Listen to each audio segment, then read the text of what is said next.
needs in child care, including on top of 12% raises for teachers the last 2 years, another 3% raise this upcoming year, and 3% the next. Placing our teachers not just at the national average, but projected to be above the national average. We also have record investment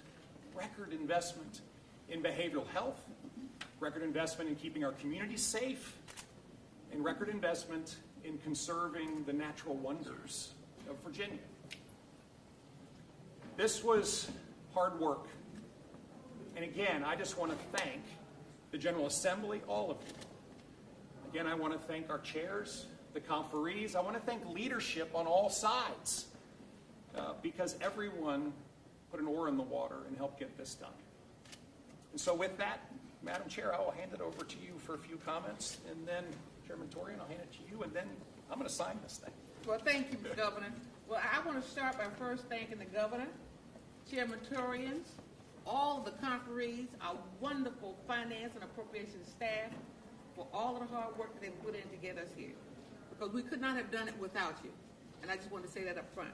But this budget passed today provides for a stronger Virginia and allows localities, agencies, and institutions to finalize their budgets. We need to and accept some compromises, but the Senate will continue towards modernizing our tax code and fund educational opportunities for every student in the Commonwealth. The budget has over $2 billion for K-12 and has 3% per year pay raises for teachers and state-supported local employees. It expands behavioral health services and crisis supports for some of our most vulnerable citizens. And this budget provides needed investments in public safety and additional amounts for protecting our environment.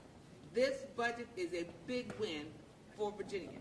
And with that, Governor, I'll pitch it back over to you so you can pitch it back over to Chairman. Coming your way, sir. Thank you. I simply want to begin by saying thank you to Madam President, Senator, my partner. Thank you so very much for the work that we were able to do together. And to the Governor, I want to say thank you as well. And when we came back from reconvene, and we made a decision that we all will come together to provide a budget to the Commonwealth of Virginia, and we've done so. And we all believe that the budget that we have before the Governor today is a budget that is good for all of the citizens of the Commonwealth of Virginia. And what you see in this room, you see a bipartisan effort on this budget. So I'm delighted that we're able to have the Governor to sign the budget today so that localities can now understand that they can go to work on their own and provide the services that are needed throughout the Commonwealth. So Governor, thank you. Madam President, thank you so very much. Thank you. Should I sign it? Yes, sir. Here we go. So first, I am signing House Bill 6002, which is affectionately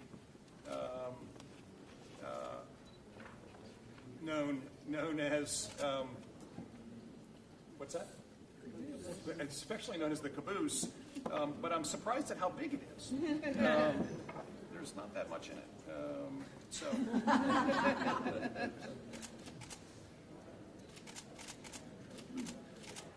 Thank you.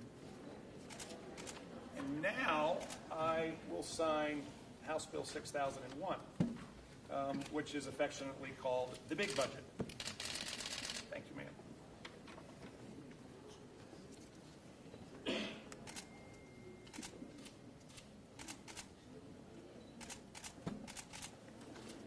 What a privilege. Thank you. Thank you, thank you.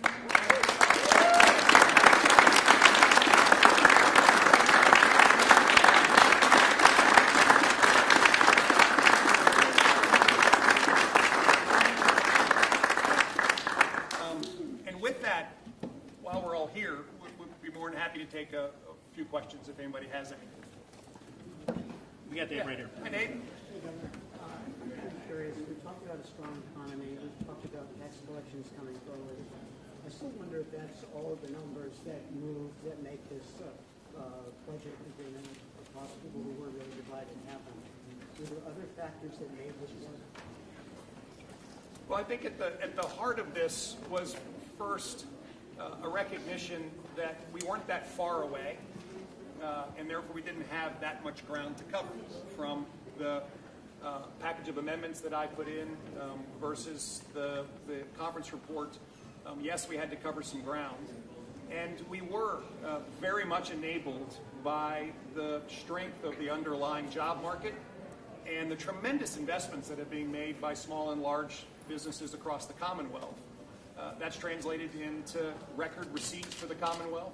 We reviewed all of the reports from April together and concluded that there was substantial funding that could be released in 2024 in order to provide enough funds to bridge the gap. And Dave, that was really at the heart of the discussions. And as I said, one of the things that I think both sides, all sides, and this was the Senate conferees, the House conferees, work with the governor's office, all of us stopped for a moment and really listened to what is a collective set of priorities across the General Assembly and across the governor's office. And I do think that the strength of what we're seeing in our job market and our economic growth has really been a tremendous facilitator in helping us get there. How about the capital budget stuff? Did that help? Well, of course, there were some decisions that were made around the ability to bond some of the capital programs. You'll see in the real details that if we generate more capital or more cash flow than what's currently projected, then we will, in fact, unwind some of the bonding and replace it with cash. And I think that's a very prudent way to approach this. And I believe we'll have a chance to do that just given the strength of what we're seeing right now. Governor, one thing that wasn't included. Hold on one second. Yeah. One issue that wasn't included in the budget was the skill games legislation. I believe you have until Friday to take action on it, veto it, and sign it. But I think you guys the legislator left the door open so you could basically call them back for as part of the special session to work on that. What are your plans for skill games? Well, in big picture, today we're talking about the budget, and that's what I'd like for us to talk about. I will add specifically on skill games because I know there's a lot of interest in it. That's one of the recommendations that was made during the negotiations was that we could in fact work on skill games going forward. And I have been clear that I was willing to do that, particularly with regards to the perimeter provisions that were in the package of amendments. I sent down a package of amendments that addressed a number of my concerns with regards to the regulatory framework and giving citizens a voice to make sure that we were addressing some of the potential criminal aspects that might arise, those kinds of elements that we talked about. But what we decided was that we would pick that up at another day, and that's the commitment that we made in the same spirit that we made a commitment to work on this budget. Thank you. Governor, what about the Shenandoah County Schools and the decision to rename two of the schools for Confederate figures? Okay, so I have, in all candor, have been working on the budget, and so I'm not 100% familiar with that topic, but I will tell you this, that I do believe that these decisions are at the school district's discretion to make. I'll also add that I've been very clear all along that we need to teach all of our history, the good and the bad.